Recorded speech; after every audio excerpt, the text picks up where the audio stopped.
Students in this next class. तो earlier हमने poverty के बारे में पढ़ा था, तो आज इस क्लास में हम पढ़ेंगे पोवर्टी लाइन के बारे में। पोवर्टी लाइन बेसिकली क्या होता है? ये कोई ऐसे जैसे हम लाइन खींचते हैं वो कोई लाइन नहीं है, जैसे वर्चुअल लाइन एक आप सोच सकते हैं इसके बारे में। That differentiates between poor and non poor. जो गरीब और जो गरीब नहीं है उनको अलग अलग करती है, उसी को हम बोलते हैं पोवर्टी लाइन। अब ये किस पे डिपेंड करती है? ये डिपेंड करती है इनकम पे, कि एक सेक्शन की इनकम कितनी है, दूसरी सेक्शन की इनकम कितनी है। अगर उस एक सेक्शन की इनकम उस हद तक है तो उसको हम नॉन पुअर बोलते हैं, अगर उससे कम है तो उसको हम बोलते हैं कि ये पुअर है। मान लीजिए एक सेट किया गया है कि जिन लोगों की मंथली ईयरली इनकम 1 लाख रुपए है, 1 लाख या 1 लाख से ज़्यादा है, वो पुअर नहीं माने जाएंगे। लेकिन जिनकी इनकम 1 लाख से कम है साल की, तो that they are called poor people. तो उसी के बेस पे हमारे पास दो टर्म्स आती हैं, बीपीएल एंड एपीएल। जैसे बीपीएल राशन कार्ड होता है बिलो पॉवर्टी लाइन, जो पॉवर्टी लाइन के नीचे हैं, ये वो लोग होते हैं जिनकी इनकम जैसे भी सेट की होगी 1 लाख या 2 लाख से, साल की इनकम 1 लाख 2 लाख से कम है, यहाँ उनके पास वो सारे वसाइल नहीं है अपनी रोज़मर्रा की ज़िंदगी को चलाने के लिए, तो उनको हम बीपीएल बोलेंगे। एपीएल वो लोग होते हैं जिनकी एनुअल इनकम जो है वो 1 लाख से ज़्यादा होती है, उनको हम अबव पॉवर्टी लाइन बोलते हैं। तो इसकी बेस पे हमें आजकल आपने देखा होगा राशन कार्ड भी मिलते हैं, बीपीएल राशन कार्ड और एपीएल राशन कार्ड। तो बीपीएल राशन कार्ड के लिए कुछ ज़्यादा फैसिलिटीज़ होती हैं, एपीएल कार्ड वालों के लिए उतनी फैसिलिटीज़ नहीं होती है। So this is the concept of poverty and poverty line. Now हमारे पास है काजेज़ ऑफ पॉवर्टी। पॉवर्टी के क्या काजेज़? सो फर्स्ट काज हमारे पास जो पॉवर्टी का, that is high growth of population. क्योंकि अगर हम देखेंगे कि इंडिया में जो रैपिड इंक्रीज़ इन पॉपुलेशन होता जाता है हर साल, इस वक्त हम लगभग 140 करोड़ के आसपास हैं। तो ये हाई ग्रोथ भी है जब रिसोर्सेज कम हो, खाने के लिए कम हो, इनकम कम हो और खाने वाले ज़्यादा हों, तो वो भी एक वजह हो सकती है किसकी? पॉवर्टी की। Rural income and backward agriculture. Rural income क्या होता है? जैसे हमारे पास मैक्सिमम जो हमारी ये पॉपुलेशन है वो रूरल एरियाज़ में रहती है, गाँवों में रहती है, और उनका बेसिक जो इनकम का है ज़रिया है दैट इज़ एग्रीकल्चर। अब क्योंकि एग्रीकल्चर है यहाँ पे वो सीजनल है प्लस जो एग्रीकल्चर की जो ये एग्रीकल्चर बैकवर्ड भी है। बैकवर्ड में है, बैकवर्ड ये है कि एकदम मॉडर्न एग्रीकल्चर नहीं, जैसे आप फॉरेन कंट्रीज़ में देखते हैं, डेवलप कंट्रीज़ में देखते हैं, वैसा एग्रीकल्चर में कोई सरकार इतना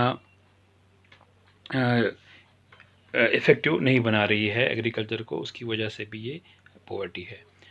अंडर यूटिलाइज रिसोर्सेज। अब इंडिया, अगर आप देखेंगे इंडिया में काफ़ी ज़्यादा नेचुरल रिसोर्स हैं, चाहे वो फॉरेस्ट्री में हो, चाहे वो माइनिंग में हो, चाहे वो एग्रीकल्चर में हो, चाहे वो आप सोलर एनर्जी कहेंगे जिसको हम नेचुरली बोलेंगे।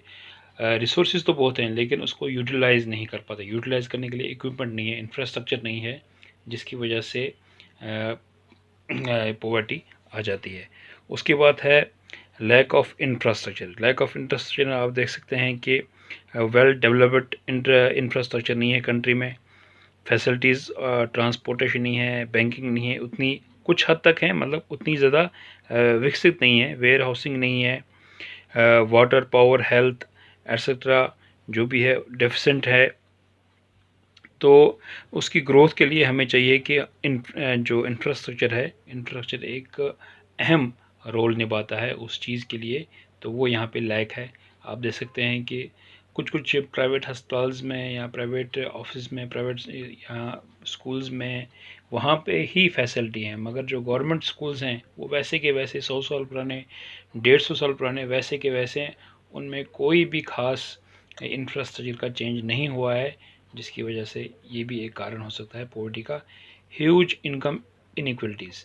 ह्यूज इनकम इनइक्वलिटीज़ का मतलब है कि पूरे तरीके से जो इनकम की डिस्ट्रीब्यूशन है या लैंड की डिस्ट्रीब्यूशन है वो नहीं की गई है पर कैपिटा या पर person through out the country.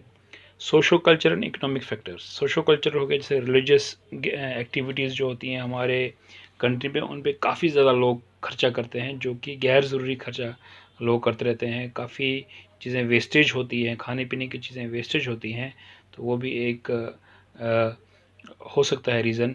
जैसे बड़े बड़े आप मंदिर देखें, बड़े बड़ी जो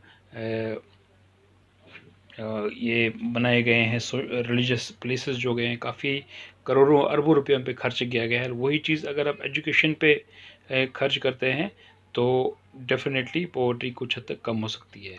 high level of independence, high level of independence ये है कि हाई लेवल ऑफ इंडिपेंडेंस क्या होती है कि जैसे फार्मर्स हैं, गरीब किसान होते हैं, उन्हें बीज खरीदने के लिए या फर्टिलाइज़र्स खरीदने के लिए बैंक से लोन लेना पड़ता है।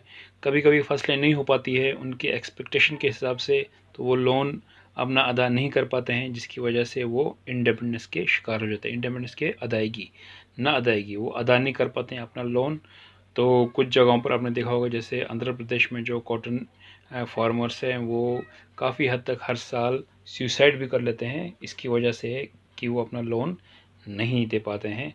तो उस चीज़ को भी हमने देखना पड़ेगा सरकार को कि ये चीज़ कैसे कम हो सकती है, किस तरह किसानों को हम और इफ़ेक्टिव मेजर्स के थ्रू उनका जो ये कर्ज़ा है वो कम कर सकते हैं, उनकी पैदावार के को थोड़ा बहुत बूस्ट कर सकते हैं। तो ये भी एक रीज़न है पॉवर्टी में। So these were the causes of poverty in any country or in our country. So that's for today. Have a nice day.